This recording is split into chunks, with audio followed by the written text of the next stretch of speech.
Këto janë mësime që janë predikuar për sheku mbasi apostulli Shaul zbriti në brigjet tona, në Romakëve 15 që si thotë, që erdhi deri në Iliri apo jo, ne i dim ato gjëra. Por kush ishte karakteri apostulli Shaul? Çfarë praktikonte? Ku i kishte marrë?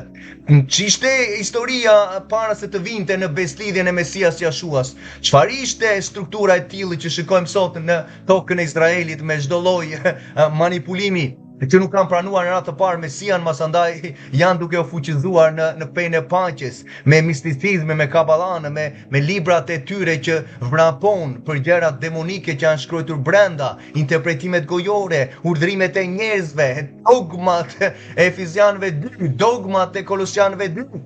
Që ti dhe unë nuk duhet të fuqizohemi me ato gjëra, po duhet të rizgjohemi nga gjumi i vdekjes dhe të fuqizohemi me çdo urdhërim, me çdo fjalë që del nga goja e Atit Elohim, dhe të lejmë trashëgimi në kombin tonë, fëmijëve tanë. Ku janë shkruar trashëgimia vëlla motër? Sepse mësimet i hodha apostafate ndava e çfarë ka nevojë familja shqiptare që disa për ju shëndoqet. Ku je shkruar dishiplizimi i fëmijëve tanë në familjen tonë? Trashëgimia, mësimi, ku janë shkruar? Në ligjin e përsosur të Atit, i kemi 5 librat e parë të Biblës, Psalmet, fjalët e urta të përbëjnë në ligjin për lavditë të tija, që njeriu masandaj duhet ta mbajë, ta mbjellë në zemrën e tija. E kene në fjalët e urta 2. Çfarë është frika Atit Jahve duke pranuar urdhrimet e atij ligjit dhe masandaj është një strukturë e mirë në ato 5 vargjet e para të fjalëve të urta 2, që pak më përpara në fjalët e urta 1, fryma vërtet në rrugë, po buçet në kombin tonë që ne të rizgjohemi sepse duke ecur në palishmëri dhe cituar gjëra të pjeshme nuk gëson jetën e përjetshme.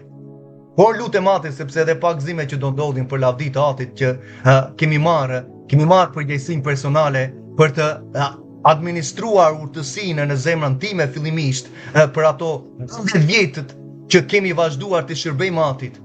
Dhe vjen masandaj pllakat qellore hapen dhe merren për të dërguar masandaj Atit dike, për të zgjuar kombin tonë, sepse zgjohen vetë çdo ditë në mëshirën e Tija, se janë plur përpara Tija.